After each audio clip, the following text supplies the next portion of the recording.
All right, we're back. We are Game 2015 in the winter 2018 semester and at George Brown, and we are week 3, part 2 of our broadcasts. We're talking about Blender materials and textures at a very high level today. All right, this is kind of an intro to Blender materials and textures. So question for you guys. If I want to get rid of my cube, what is the shortcut key? X, right? So I'm using X to get rid of it. I want to change my scale. I'm doing this a little bit differently. I want to change my scale for my scene. What do I do? Where do I go to change the scale? So the units of measure, I mean. Now it's Blender units. I want to change to meters. Where do I go? On the far right. On the right, okay. And where is it? It's the third tab in. That's where it is, the third tab in. This is the scene tab. I want to go to my, where it says unit presets and change it to meters. Please do this with me. There will be some Blender aspects and Unity on the tests coming up, right? So I'm in their midterm. You need to know some shortcut keys. I don't expect you to be a Blender artist, but you need to know some basics. All right, so I want to add a plane to the scene. What's the shortcut key to add a mesh to the scene? Shortcut sequence. No, just Shift A. Shift A. It gives me this little menu, and then I can go plane. Okay. All right, cool. I have a little keyboard separate. Remember, some people, their laptop doesn't have a numeric keypad, or it doesn't work properly. You can get a separate numeric keypad like I have here from Belkin, I think. Anyways, if you press, what's the key to change the? I want to, change the perspective, right, to the top. 7. So I press the 7 key, and you can change the perspective to the top. Right, so from the top perspective, right, or the view, if you will. I want to change it from perspective to orthographic. What is the hotkey on the numpad? So change the toggles with the 5 on the numpad, toggles from perspective to orthographic mode. Let's keep it at perspective for now. How do I toggle on and off the tools bar on the left? How do I take this whole tools thing? How do I take that off? This tool thing on the left. How do I do that? I can toggle it on and off. There's a key for that. T. So if I press the T button, I can toggle that on and off. Let's toggle it off for now. How do I toggle on the numeric toolbar? N, right? So very simple, right? So toggle that on with an N key. Right, cool. I want to scale this plane up. How do I scale the plane? What do I use? What's the key for that? S. I know it's really simple, but if you don't remember, then you're going to lose marks on the test. So I'm going to scale it up. So here it is. We're scaled up. I want to bring back the numeric key on the right-hand side, and notice that my scale is 888. I want to change this to exactly 8888. Right? Notice that also my Z scale is also 8, but my dimensions in meters is 0 because the plane is perfectly flat starting off from a Z dimension perspective. All right, cool. So how do I get into edit mode? What's the key sequence for that? I'm in object mode. I want to get in edit mode because I want to modify stuff. What's the key sequence? What is it? Tab. So I want to tab into edit mode. You're going to hear me say that. Okay, why is this thing orange like this? What's the reason for it being orange like that? It's selected. How do I deselect and select? What's the toggle for that? A, right? So I select and deselect all when I do that, right? I'm going to leave it selected for now. Now I'm going to bring back I'm going to take away the numeric key panel, and I'm going to bring back the tool panel because in edit mode, I want to subdivide, and the subdivision stuff happens on the left, okay? All right? I know I could do W, but I want to show, if I do W, here's an example, there's a lot of stuff to choose. I have to choose subdivide. There is no hotkey for subdivide. I mean, you can make your own, but the reason why I'm using the tool on the left is you can just choose it. So if I go, it's equally as fast. If I go subdivide, I want you to make 9 cuts. So go into subdivide and please make 9 cuts like last time. We're going to make tile number 6 this time around. I've made 4 or 5 earlier, and I want to make one more tile with you guys, and that'll be the 6th tile that I've made with you guys, right? That means there's enough variation for next week. Actually, there's enough variation this week to really do some random generated maze. Okay, cool. So I've got this stuff done. How do I shift into face select mode? What's the hotkey sequence for face select mode? By default, I'm in Vertex select mode, and there are 3 things you have to remember. I'm going to ask you this on tests. Vertices, edges, and faces are part of every 3D modeling software you can use. whether it's 3D Studio Max or Maya or Blender or even Motion Builder. All right, so I want to go into face select mode. How do I do that? What's the key sequence for that? Control tab. If I go Control tab, I can change to face select mode. When I go to face select mode, I want to deselect all now. So press deselect. So the A key to deselect all. Okay, cool. I made some other kinds of tiles before, and this time I want to create a little bit of a building. I want to create some buildings, not just some corridors, right? So maybe you're outside. I want to make a building outside or whatever. So I'm going to choose the upper right corner this time around, and I want to make a building that's kind of squarish. So I want to right click and then shift right click the entire right corner here. Here's my building, and I want to start a little bit different here. I'm going to extrude. What's the key for extrude? E. I want to extrude 4 meters. I'm going to click the 4 button and then press enter. All right, so this is my my building. I also want to make this building a part of a tower. So I'm going to deselect all the stuff on the top, right? And I'm going to just select the 4 squares in the middle. So just shift click these 4 squares, right? There we go. And what I want to do here is I want to extrude from here. So I'm going to press E key again and extrude 4 more meters. There is a bit of a tower there. I'm building it up. And let's do that a couple more times. Sorry, so whenever you're extruding like that, takes it from the base and adds 4 more meters. No, from the base, wherever you landed off, and goes 4 more meters, 4 more meters, 4 more meters. So I'm going to go again. I'm going to extrude and do it a couple more times. So 4 meters, extrude E, and press 4 meters. So there I got like a tower that's quite high on the top of the tower. And I kind of did this different in different classes. But I want to go to the top of the tower here, and notice there are these 4 squares. I want to deselect all for a second, right? And I'm going to shift back into Vertex select mode. So I'm going to press Control Shift or Control Tab, I mean, and I'm going to go to Vertex select mode. Click Vertex. You can also choose the buttons down here. The buttons down here on the bottom of the screen, you can use those to change modes as well. But I prefer the hotkeys. I'm going to right-click the middle vertex here on the top of the tower, right? And if I use my blue arrow, if I left-click on my blue arrow and pull it up, it seems to be okay at first, but then we get a problem. And who knows about my CG problem that I'm having right now? Why is this causing a problem? So right now it looks okay, but what if I turn it? Look at this. So if I turn it enough, it looks like I got this weird thing going on. How come that's happening, right? The answer is I don't have enough geometry. CG, you know, the computer graphics engine that's running this thing, it just doesn't understand what I want.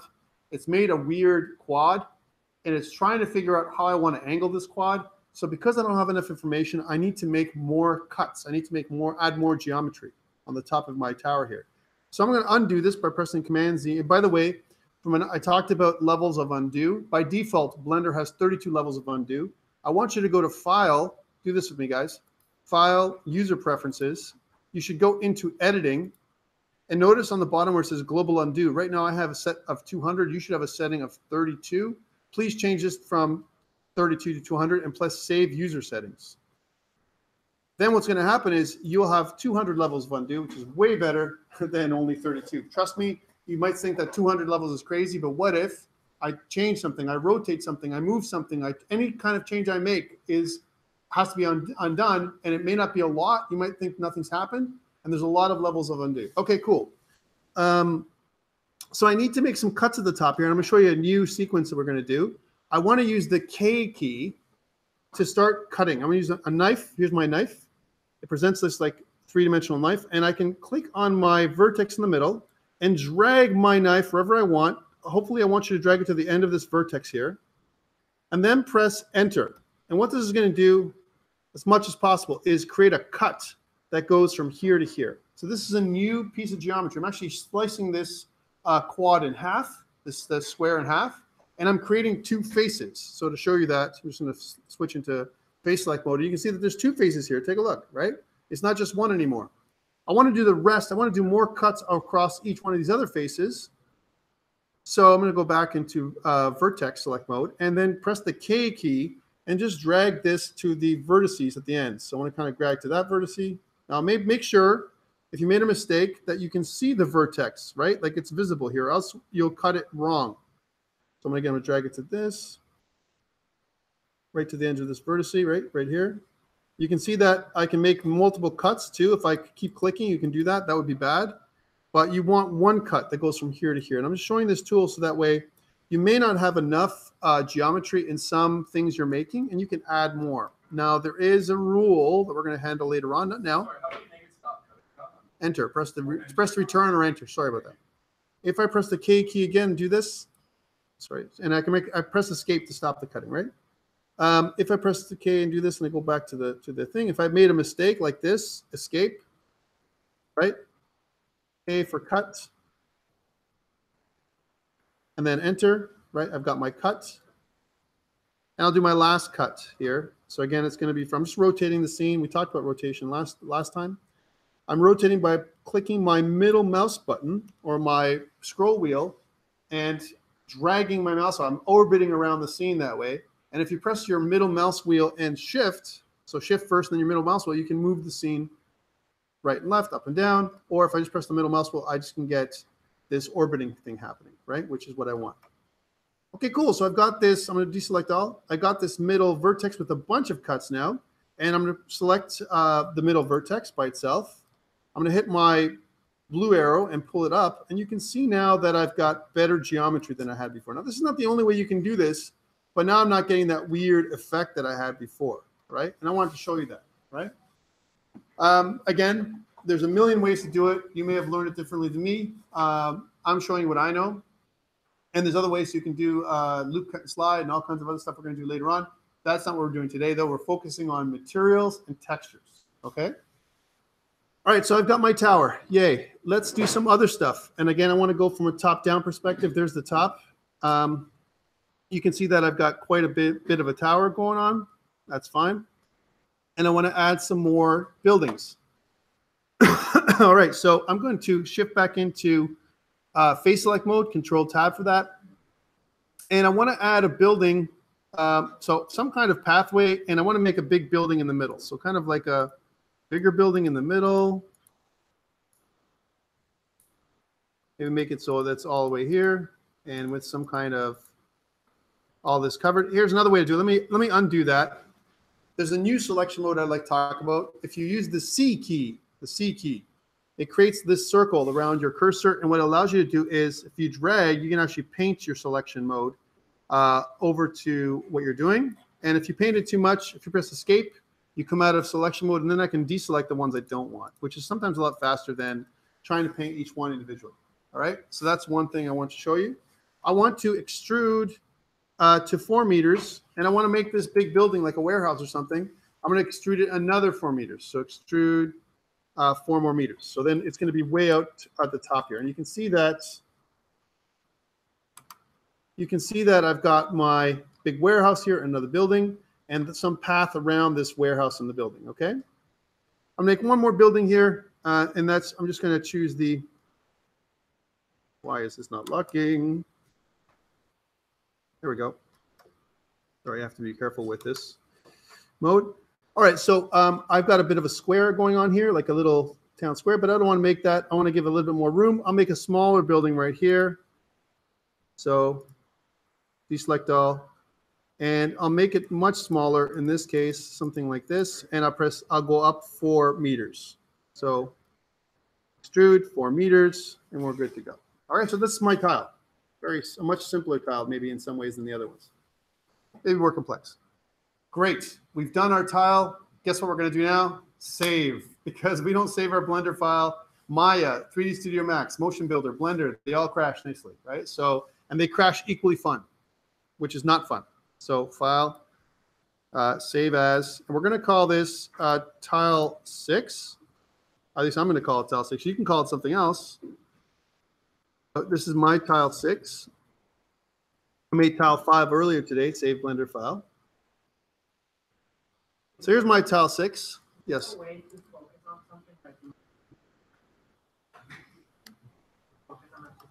Yes, if you press if I highlighted this area here, and if I go to my numeric keypad and press the dot, you can see that it focuses right in there. So the actual decimal or dot on your numeric keypad will focus in. That's what it does. All right, cool. So we have this, this object, but what I'm looking to do now is I want to texture it and add some materials, okay? So let's talk about materials. First of all, does anyone know what shaders are from CG? You guys should know. They're shader programs, right? And I want to do an analog of what you're going to do in C++ here in Blender. So I'm going to change the render type or the shader type to GLSL. The way to do this is to click on the numeric transform panel over here on the right. And if I scroll down enough, you'll see that there's an area that's under shading called multi-texture. I want you to change this to GLSL. Please do that. So this is going to approximate what it would look like, actually almost exactly what it would be like in C++ if you used OpenGL shaders. Let me save that change. All right, so really, really cool. If I tab into object mode now, you can see that the object is pretty boring. Okay, this is my object is pretty boring. And what I want to do is add materials. Okay, so I'm going to take the numeric transform away and the toolbar away just to give myself more real estate. I'm going to need that in a second. On the right, when I talk about materials, and I briefly talked about them last week, you can see that there's several tabs. Now, I've got my object selected in object mode, right? On the right, the fourth one from the right is the materials tab. And notice it's empty. I'm going to add a new one. Okay, the material is called material 001, which is absolutely useless. Let's rename this tab. All right, we're going to call this ground. There we go. There's my ground tab. And I'm going to scroll down. Notice that I have two shaders. One of them is a diffuse shader that's using a Lambert algorithm. And I've got a specular shader for specular highlights that's using a Cocteau algorithm. These are normally the inventors of the algorithm for the different kinds of shaders. So I don't want to use Cocteau. I want to use Phong. Again, you can use whatever you like. I like Phong. But I'm going to turn the shader, this specular highlights, all the way down. Notice the preview up here. Here's the preview. You can see there's a bit of a highlight here. When I turn this down, the intensity by using the slider and pulling it to the left, all I'm doing is clicking and pulling to the left. Then it becomes a flat or matte kind of effect that I'm going to get on my shader. Are you with me? Very simple. I want to block out my scene. So hear me what I'm going to do. I'm going to block out my scene with different colors, okay? So the colors are going to help me identify where I'm going to put my texture, right? So I'm going to make some bricks, a brick texture. I'm going to get some. I'm going to put some cobblestones. I'm going to get some kind of texture for the roof. And the colors are going to help me, kind of allocate that information, right? So for now, I'm going to choose for the ground. If I go to my diffuse shader here in my material, my ground material, and I click into it, I can see that I can have a little color wheel that I can pull the colors around. I'm going to choose yellow or some kind of golden color like this. And that's going to be the color of my floor or my ground. But however, if you notice, everything is the ground right now. Everything is using the same shader or the same material. Okay, I want to change that. Whenever you have a material selected, you also have the option of entering a texture slot. So on the right, next to the shader, there's another tab you can click on for the texture. I want to click on New. And I'm going to rename this texture Ground as well. Notice it's going to be black at the beginning. It's okay, we're going to change this later on. So please do this with me. Again, notice I went to my ground. It's got to be clicked on. I went to my texture slot, my tab, and then I went New, right? And then I added a ground texture. It's just a container. Think about the material as a container that can contain textures, right? That's the easiest way to do it. It's not really true. It's actually there's a material that's connecting the texture to the material, to the shaders in the pipeline. But for now, all I want you to think about it is as if there is a material that's containing the textures, which is kind of an analog for what's happening. All right, cool. So this is the ground. I want to make some more materials. Let's do them. So I want to go in here, expand this a little bit, click the plus button. And now I have a material slot. Let's make a new material. And I'm going to call this wall. So the wall material. As we did before, I'm going to scroll down here. I'm going to change the Cocteau shader, specular shader to Phong. I'm going to turn this all the way down. Not totally necessary, but I want to do it anyway. And in the diffuse, let's use a green color for the walls. I'm going to use a kind of a green color for the walls. You can see that the shader also takes, or the material takes a green color by default, right? I want to click on the texture slot. I want to add a new texture slot here. Notice that the other one didn't appear here because on ground, I click ground, and if I go back over here, it appears. But if I go back to wall, there's no texture here because there's only, every material has its own textures associated with them. All right, so I want to click a new here, and I'm going to add another one, rename this thing as wall. Okay, let's do this, the last one more time. So I have one more texture to add. I'm going to click the plus button here. I'm going to add a new material. We're going to rename it by double clicking, and we're going to call this roof, right? So ground, wall, and roof. Let's just for blocking scene out, I'm going to change this to Fong. I'm going to turn the specularity right down to 0, and I'm going to change the diffuse property over here to a red color, so we can actually see the roof as red. Some basic colors, right? You can see that there's yellow, green, and red. I'm not using blue. If we had another texture, I would use blue, right? Or whatever color you feel like. Now I'm going to go to the texture slot with my material selected. I'm going to go to the texture slot and add a new texture slot and also call that roof by double clicking. Okay. Save the scene, please. So Command S or Control S on the PC to save, right? Why am I saving so much? I've crashed many times before. I've done this before lots of times, and it's heartbreaking when you've worked for an hour and then suddenly your Blender or 3D Studio Max or Maya file just crashes, and you're going to curse to all high heaven, right? You don't want to do that. So I'm saving a bunch of times. Still may happen to us, but it won't be as catastrophic if you save more regularly. All right, cool. So we've got our object here, and we're going to get some textures. Now, textures, I want you to think of this as just an image that I'm going to sticker on the walls or different places. I want you to think about them as a big sticker, all right? Kind of.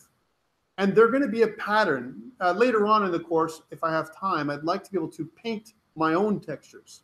So do a little bit of Photoshop work and paint textures on the wall or add some additional details for each panel or whatever to make it more realistic.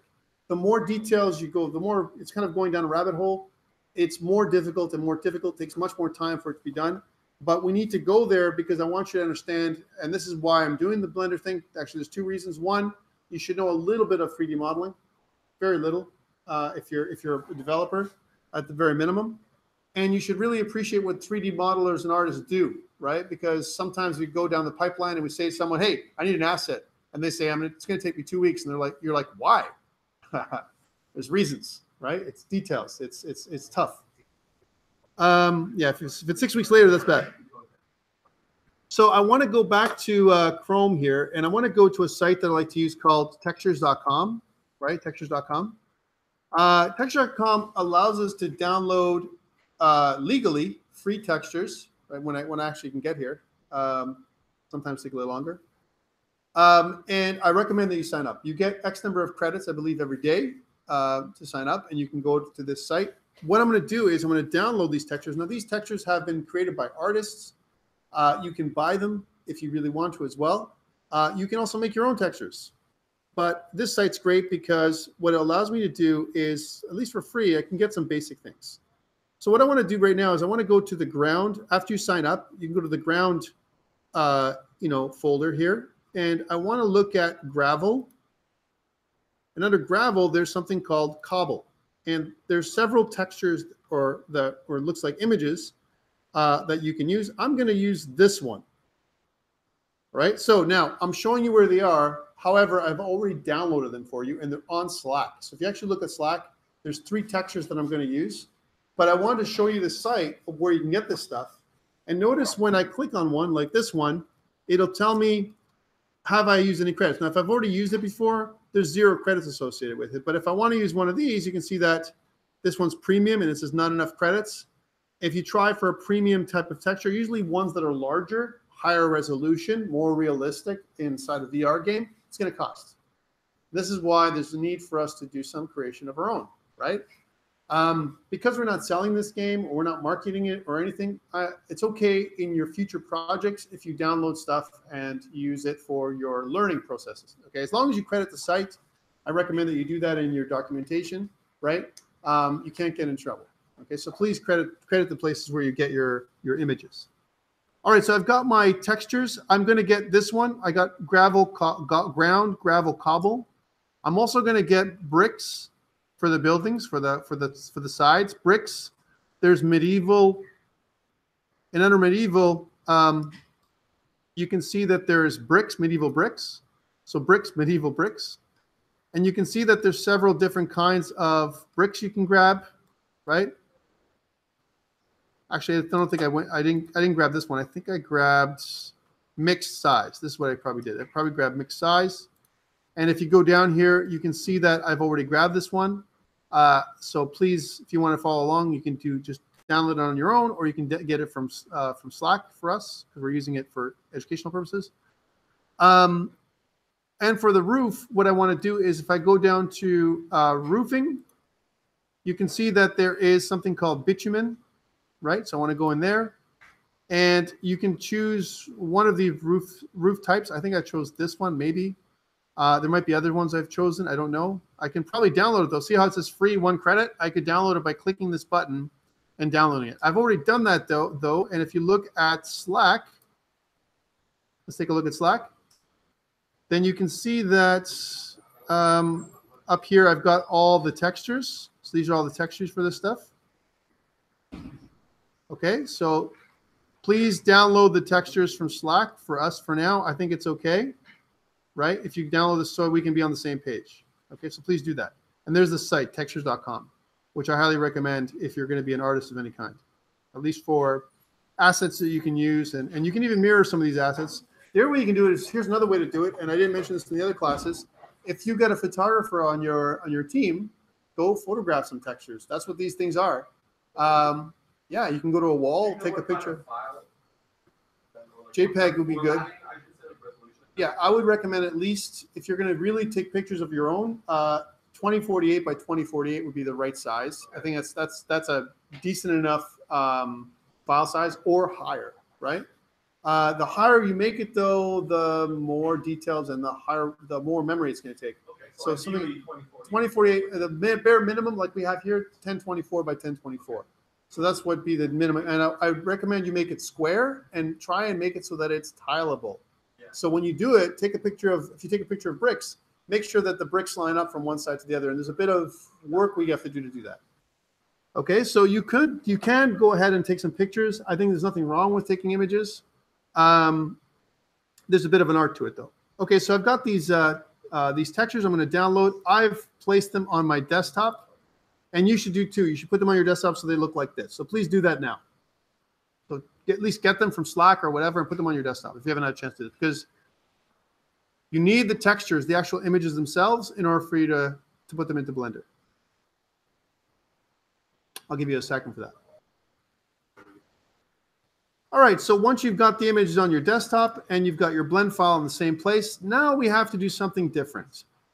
I need to talk about UV mapping a little bit. So UV, the idea of X and Y, we had some standard variable names for our coordinate system, X, Y, and Z.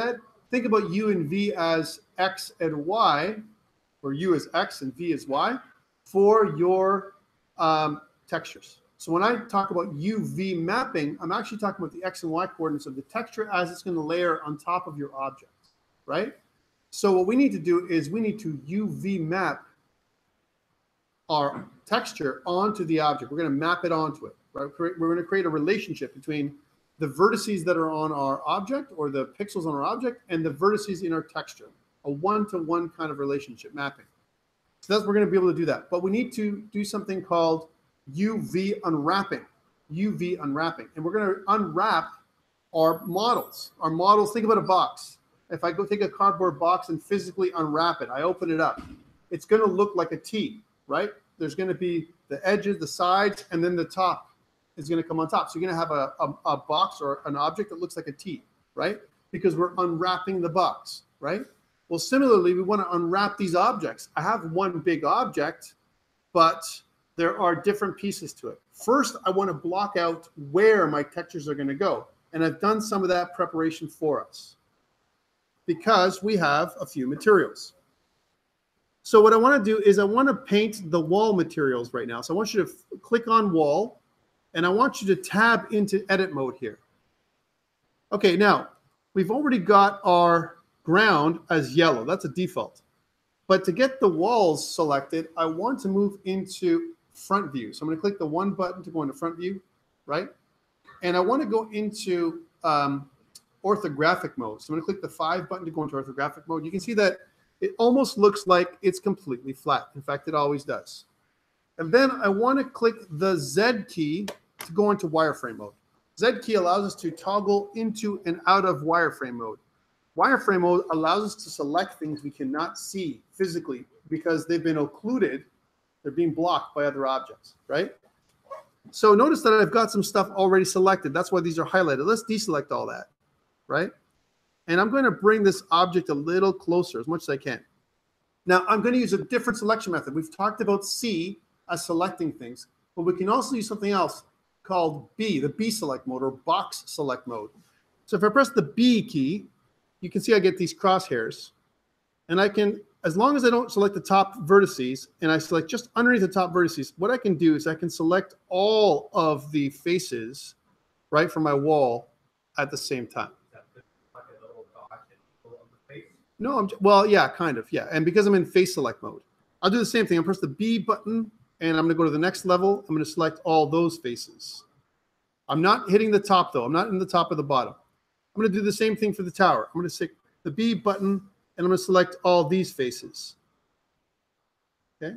And you can see now, if I rotate it, that only the wall faces should be selected. Okay. Now this is really useful because I don't want to go click, click, click, click, click. Someone earlier in my Wednesday class said, man, carpal tunnel, right? It's like nonstop. You know, it's really tough. And they're right. To go back into solid mode, I'm going to press the Z key again. There it is. And you can see that only the walls should be selected. Please do a quick run through, make sure nothing else is selected. You'll see the differences. And now you can see that my wall material is here. And what I want to click is the assign button. When I do this, you'll see a drastic difference. Now, all the walls have been assigned the green material, which is the wall material. Great thing about this is, guess what? I can go here and deselect all or select all based on the type of material. This is really important. If I want to select the ground, I can click select all or deselect all. Now, I don't want the top part to be part of the ground. So the next part is we're going to block out where the roofs are, right? So I'm going to kind of hit the top, the 7 key to go to the top. And you can see that I got several roof parts. I'm going to deselect all for a second and just select, go back into perspective mode so I can see the roof, right? And I want to just select this. Now I can use the C key to help me. So C does the circle select mode. And I can circle select the objects that I want. As long as I'm careful, I don't select anything else, I should be pretty good. Now this part, there's no way I can do it unless I change the size of my circle. And I'm not going to do that right here. I'm just going to, there's not so many, so I'm going to shift right click. So I'm going to shift right click all these. And there's other ways of multiple selection, but I'm not going to talk about them right now because it's going to make it more difficult for you. Good. So I've got all the roof tiles selected this way, and I don't have anything else selected. Make sure you don't. So if you do, that'll mess you up. All right, cool. Now I'm going to click on the roof material. See on the right-hand side here, and then click assign. And what this does is it blocks out where I'm going to put my texture for the roof. That's all I've done here. These colors will not show up in your game. All right. These colors are just there to help me identify where I'm going to block out my textures. Okay, that's what I'm doing. Now that I've got these done, I'm halfway to making the textures appear. All right, I'm going to save my scene. So press the Control S or Command S on the Mac. And now what I want to do is for each of the materials, I'm going to go into their texture slot and load the file that's related to them that I just downloaded. So I'm going to go into the ground material and go into my texture slot. So click ground first, go into the texture slot, right? Then I want you to scroll down into the texture slot and click under image, the image part or portion, click open.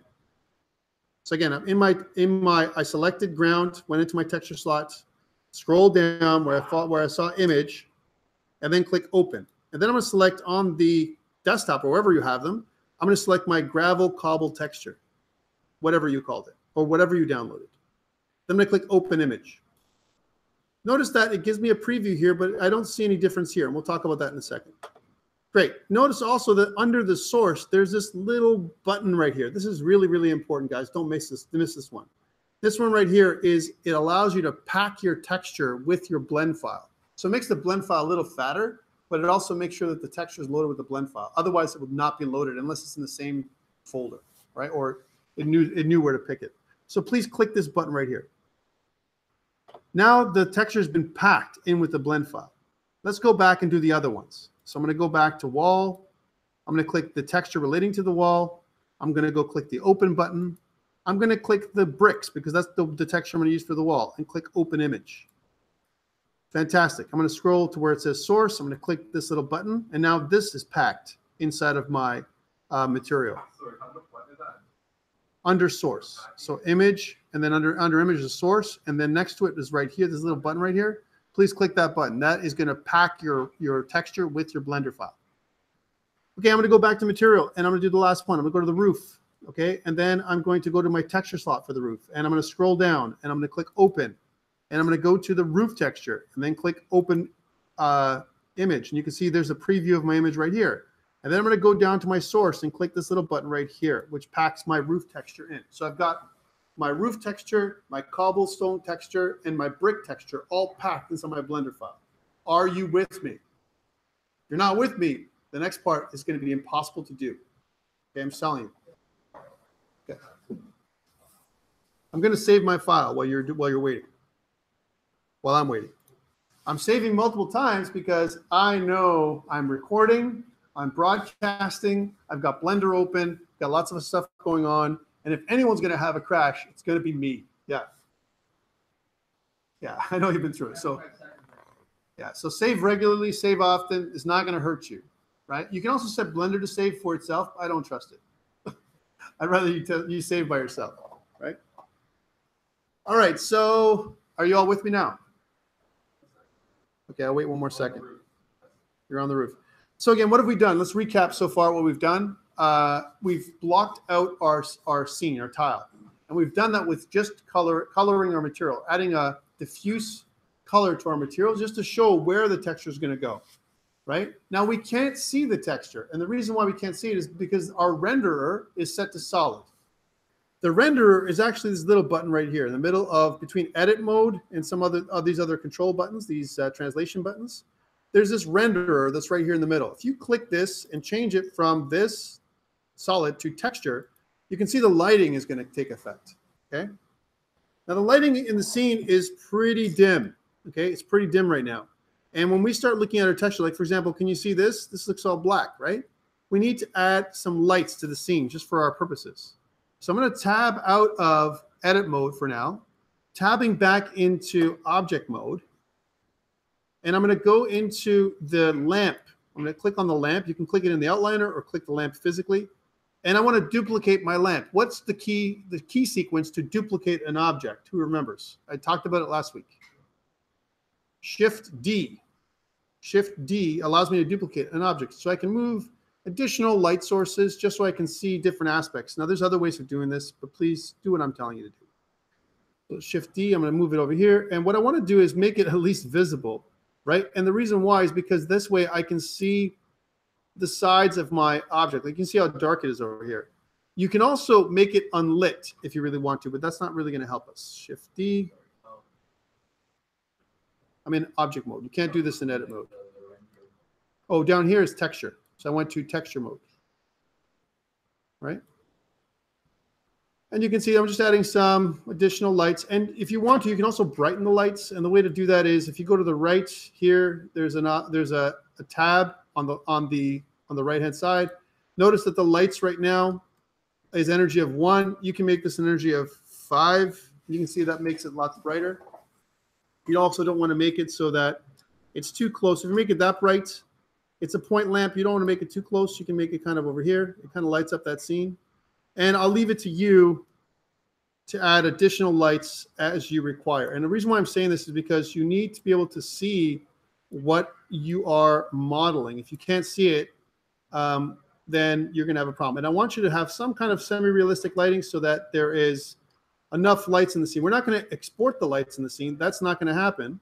right? So it doesn't matter how many you add, it just does make your Blender appear to work a little slower because it's got to calculate all the lighting in the scene at the same time. So there we go. So we got some lights in the scene. We got one area that's kind of not lit. Let's make this 5. Let's make this 5.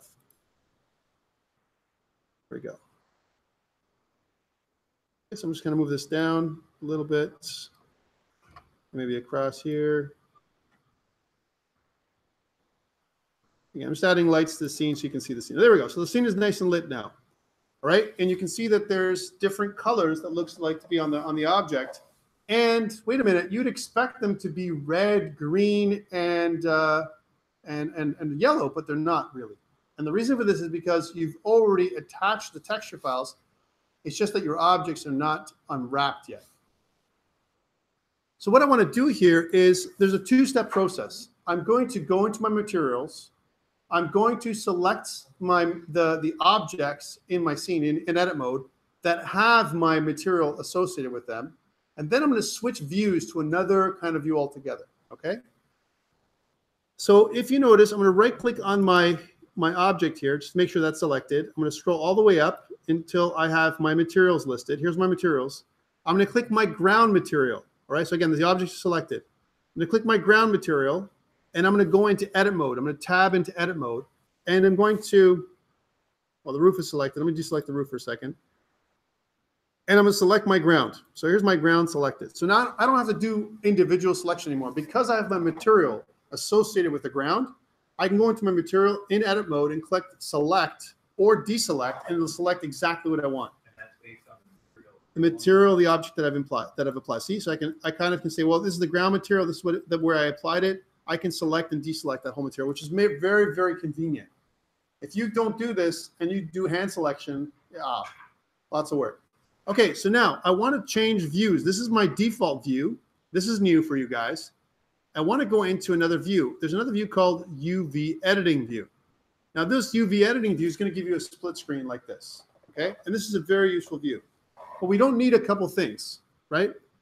One thing we don't need whatsoever, right, on the right-hand side is this toolbar. So let's get rid of it by moving my mouse to the right-hand side, because it can, whenever your mouse is, controls that view, and click T for toggle off. That's the first thing. This is okay. I really don't need stuff that's in here, but I'll leave it here for now. On this right view, I'm going to scroll out so I can see the whole scene. Notice that it's somewhat transparent. And the reason for this is because there's a key that's been activated. If you scroll down on the right, this key right here actually creates a semi-transparency, so I can select objects behind. Not quite the Z key, which gives me wireframes, but something in between where I can see the shading plus the transparency. And I want to turn that off because it's going to confuse me. There we go. So now it's not transparent anymore. And I just chose this button right here. Okay, cool. So I've got my scene on the right. I've got this thing on the right. And what I want to do here is notice that my ground is selected because I did it in default view, right? My default view. So going back to my default view for a second. On my default view, I have my ground and I click select. And that's how I got this. I'm still in edit mode, by the way. I maintain my mode. If I go back into UV editing mode, I'm still in edit mode. I'm just looking at it from a different view. I've got different toolbars that the view is. This is a layout for a particular thing that I need to do, right?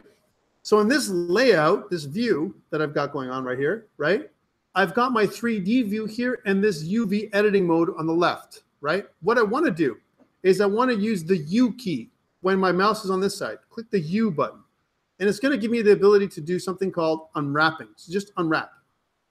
What this is going to do is it's going to show you the islands that are associated with my UV mapping. This is my UV map on the left, right? We call them islands because what we can do in Photoshop is we can export this UV map and paint over it. And we can use it as a texture map, right, that we can paint. And literally, we can bring it back into Blender, and all the objects associated with the texture map will be painted however way we want them, right? Now here for us, we don't need to do that. All we need to do is show the view. Now here, not like we said earlier, you can see this is in red, greens, and yellows because the renderer is set to solid. Let's move this to texture on the right. Now you can see that there is, when I did that, I have my cobblestones, but they're really massive. And I want to see how massive they are by putting them over here. If you go down to this button right here, there's actually a little drop down. You can drop down and select all the textures you've loaded. I want to go to the gravel cobbled, and I want to scroll out. So you can see that this is how big the texture is going to look. So notice on the right, you can see a real-time view of what the texture looks like. And on the left, you see this gravel cobble texture. Yes?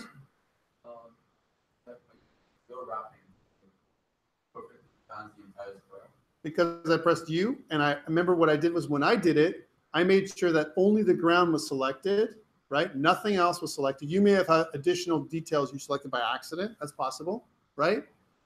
If you haven't, and if you're using the same Blender version as I am, what you can do to fix that, right? If, for example, if yours is rotated, is yours rotated? Like this. Is this all rotated different ways? Like, is it rotated like this? It's a lot smaller. Don't worry about that. If you want to make it the same size, what you can do is you can do a different kind of unwrapping. Press U for unwrap and select Smart UV Project, right? And when you do that, you can see that it's different, but it should work for you too. If it's rotated, any scaling, rotation, or translation that you can do in 3D, you can do with your UVs. So I can press the G key to move things around, right? And you can see the results in real time on the right, right? I can press the S key to scale it up and down, and you can see the results on the right. I'm going to do that in a second. And I can press the R key to rotate. If I press the R key, I can rotate the object around, just like I normally do in my 3D view. Now I'm just going to go back to how I had it. So I'm going to unwrap. Okay. Now that I have my object, I know that this texture that I have is a tileable texture. We talked about that. So if you take a picture of something, make sure that you can tile it. And there's ways of doing that with Photoshop where you take a bit of the picture and put it on the other side so it looks like it's going to tile forever. Yeah, it keeps repeating forever, which is what this special texture does. All right, and now what I want to do is I want to scale this texture up, this texture map. I'm going to scale the texture map up. So I'm going to kind of pull it out. Now take a look at the right to give you a sense of how small the cobblestones need to be. I think I'm probably going to go to about 2.5. If you look on the bottom left, it shows you your scale. 2.5 here on the bottom left, right? And that seems to be about right, about 2.5 or something like that. And then I'm just going to left click. So now I've got my scale for my ground plane. Yes. Are you good? You might scale to 3, yeah. Whatever it's going to be, whatever works for you, right? But mine looks like it's okay probably. If I want to go maybe 3, it might be better. It might be more realistic. Let's go to 3. All right, so if I go up to 3, then I'm just going to go. You can see that on the left, I get some. Actually, I've lost the scale, but that's about right. You can see that this is a little bit better. All right. Of this texture is if I bring the N key up, if I bring the numeric transform up, right? So if you notice, there's numeric transform options, and you can see the UV vertex, right? I believe you cannot do it here. No, there's no information here. This is the numeric transform. I can also take this away by pressing the N button, and then it gives us more real estate for both. That's might be a better way to do it. All right, so we've done our cobblestone texture if you do it this way, all right? And if I press save, I'm going to save my file, right? I'm going to go back into default view. Here's my default view. And I'm going to select my wall, or sorry, deselect my ground. Yeah. If I, for example, want to like move the UV up, how do I do that? I don't want to move the UV. I want to move my UV map. The UV always stays in the middle. My UV map is the thing I'm moving, Yeah, right? I want to UV map up. You can press the G key. As long as you can select all, press the G key and move it up, right? Just like you normally would in Blender in 3D model, right? And you can select or deselect it too. If you deselect all, you can only select one part of it. If you want to skew the map and you want to pull one vertex around, you can do that, right? Lots of really cool things you can do. We're going to handle that later, all right? Okay, I want to do the walls. I want to click on wall and click select, which is going to select all the walls of my scene now, all right? So all the walls are selected. And then I'm going to go back into UV editing mode. Or I'm going to go back into UV editing mode with all the walls selected. Take a look, guys. And I want to change my UV texture. This texture, I want to change it so I don't see this, right? I want to see the bricks. So I'm going to change it to bricks for now, right? There's my bricks. I haven't unwrapped yet, and I'm going to have a problem. What's the problem I'm going to have if I unwrap like this? That I'm also going to have, Blender's going to try and figure out what I want, right? And what I'm telling it to do by default is, if it's in a circle, it's going to make circles. Watch, if I go U for unwrap, then it's going to create little circles, which is really bad, right? Because that means that look at my walls. Like my walls are messed. Like they don't look right. Look at this one. Woo, what's going on there, right? So that can't work. This kind of unwrapping is no good. We need some more complex type of unwrapping. Now, you may think that you may want to try and do something like Smart UV Project, but there's a problem with this one too. They're all in different directions. I got one going this way, some going up, right? They're different sizes. This is going to cause improper mapping or even layering. It's going to look uneven and messy. We don't want this either. If I also choose unwrap, so press U for unwrap, and then I say something like Smart UV unwrap, and I change the angle, right? You can see that the angle I can change to whatever I want. I can make so the angle is like 90 degrees or 89 degrees. Okay, just putting it out there to you. There's other options for this thing. So let's say if I go to 89 and I press OK, you can see that it's no difference here, but it will be different when it comes to different objects. You can change the angle that I'm getting. But this is not what I want. If I follow active quads, I get something like this. And you can see that there's no face, no active face that's selected. That's not going to work. I'm showing up cube projection. This is what cube projection looked like. Not quite accurate, but better. You can see that they're all up and down. And if I was to scale this out, you can see that they're better, but it's got some weird stuff. Look at those bricks. They don't really align at all. And that's going to be a problem too. So this is not a solution. Okay, so UV, yes. Correct. However, we're going to do something more of an adaptive one. All right. So here's how to fix it. We're not going to use the select wall thing. What do you recommend? Well, you can try smart. Nah, it's no good. Let's do something manually. So to teach everybody something a little bit different. Okay, so this is what I would do. Yes, you could. What you said was correct. I might want to decide to go in there and do each individual one, but that's going to take a hell of a long time, right? Or if I go into front view, right? Here's my front view. And I'm going to go into orthographic mode for a second, okay? And instead of doing it this way, if I only select the view that I can see, so if I go into these walls, and let's select only the walls that I can see. So shift select, or you can use circle select mode, whatever you want. Select the walls you can see. These are the walls I can see, right? And I do them, even the walls I can't see, as long as they're facing the front, I want to select them. So just bear with me while I do this. Now this is a longer process, and it's going to give you carpal tunnel, but this is the best way I know how. Oops. And make sure you don't select stuff that you don't want, because otherwise you'll have some weird results. So notice that I've got only the ones facing the front. Do you notice that? This one, these ones here, those ones there, and this one's here. And they're all facing the front. Notice that? Now, if I go into my front view, there's another projection I can use. If I go to unwrap again, and I go into, instead of Smart UV, I want to go from project from view.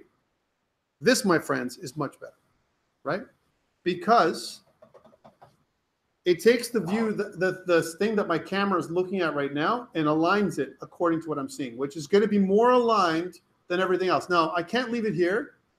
I want to take this little piece and put it off screen for now, okay? So let's just take it using the G key. I'm going to take the G key, select this, and I'm going to put it off screen, so it doesn't have to be on the screen for now. Okay, so it's somewhere off screen.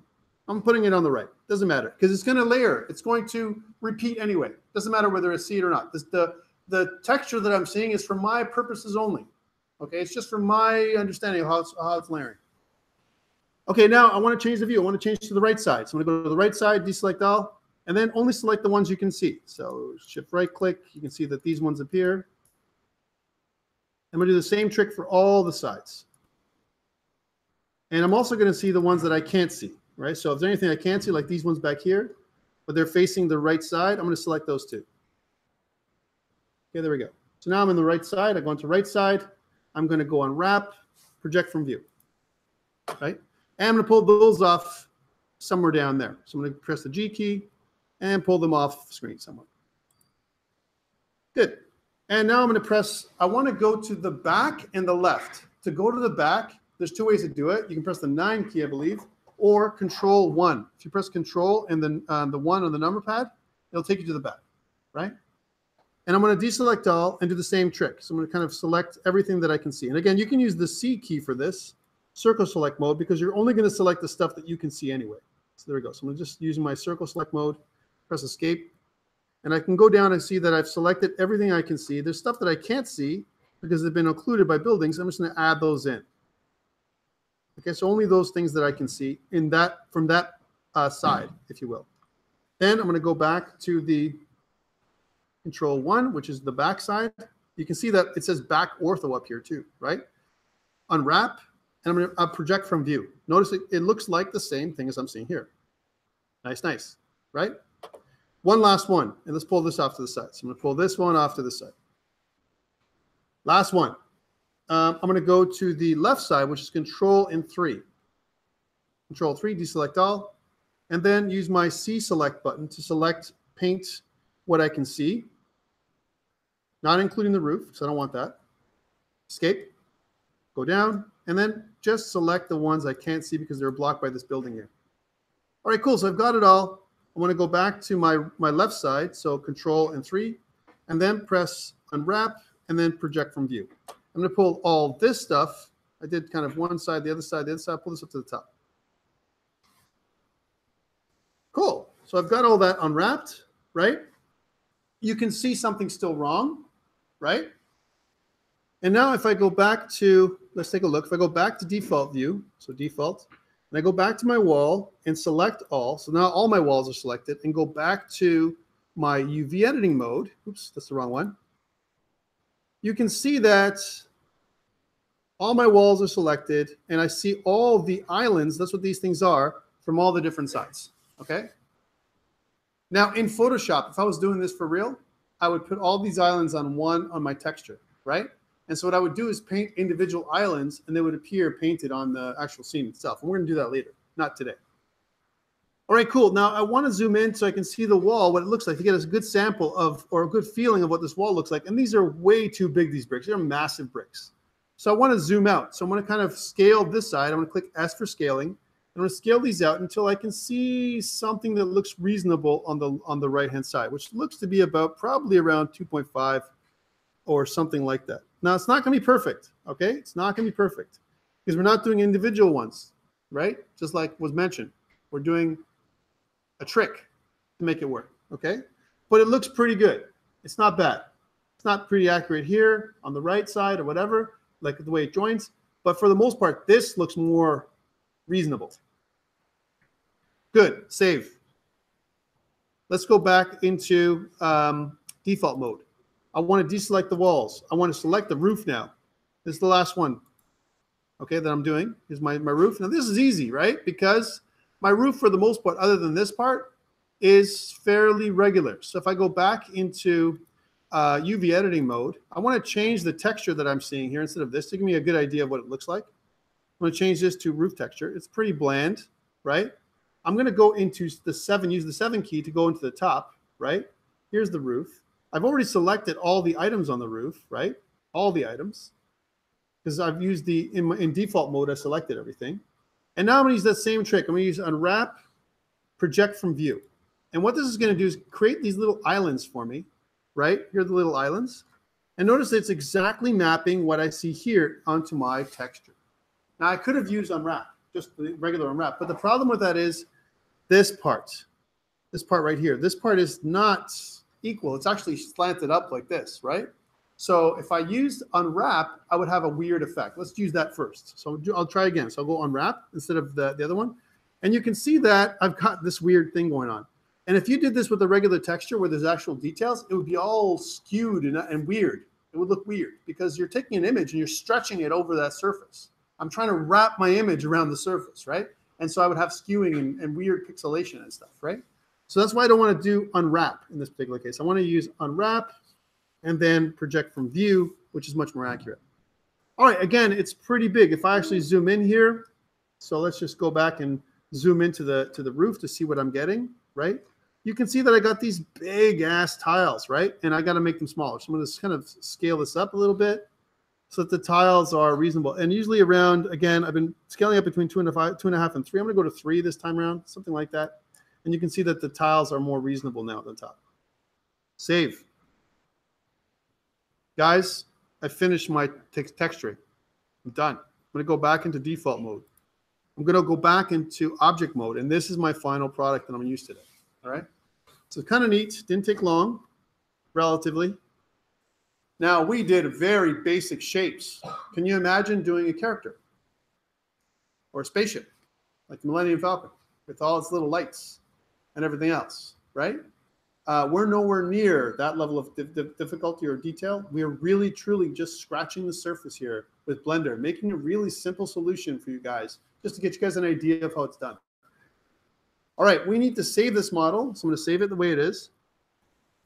And I'm going to exit Blender. Bye-bye Blender for now. So Blender, that time is done. Now I want to bring this into Unity. And I'm going to make another movie for that, right? So that way it's like, it's separated. I got my Blender model. By the way, if you couldn't follow along, what I'm going to do here before I stop recording is I'm going to throw my Blender model up on Slack, right? So I'm going to take this Blender model here and put it up on Slack. So if you couldn't follow along, I was too fast for you, or you couldn't do it, you have everything that I have, all right? So please, if you weren't able to, like Corey, this is the time you'd follow along. Download my Blender file, yeah. One last thing before we Yeah.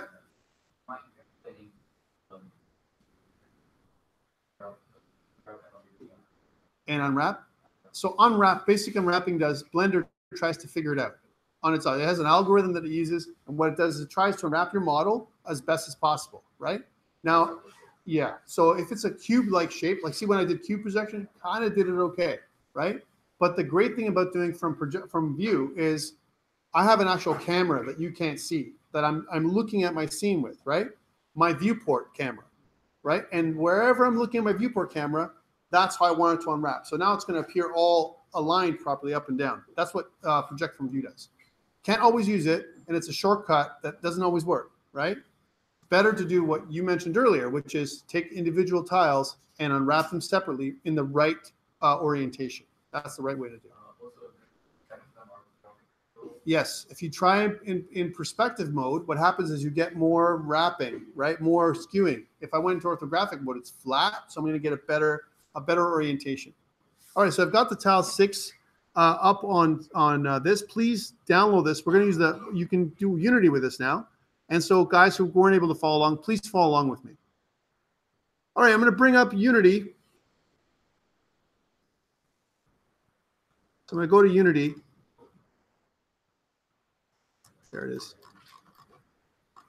And again, my Unity as of this recording is 2017.3. 0F3, right? Now there's other ones. So that's what I'm using right now, right? I also have a file that we were using last week on GitHub. So I'm going to go to that GitHub file, github.com. And then we're going to go to George Brown. And I'm going to go from here. Now, before I get there, I'm going to stop recording and just start the Unity part. So please go there. What I'm going to look at is GAME2015, and you guys are lesson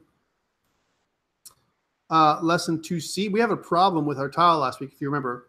We did a mega tile, and we weren't able to align things properly. So I'm going to undo that when I go back.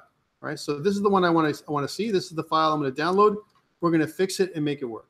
Okay. For now, though, I'm going to stop recording and then start a new recording.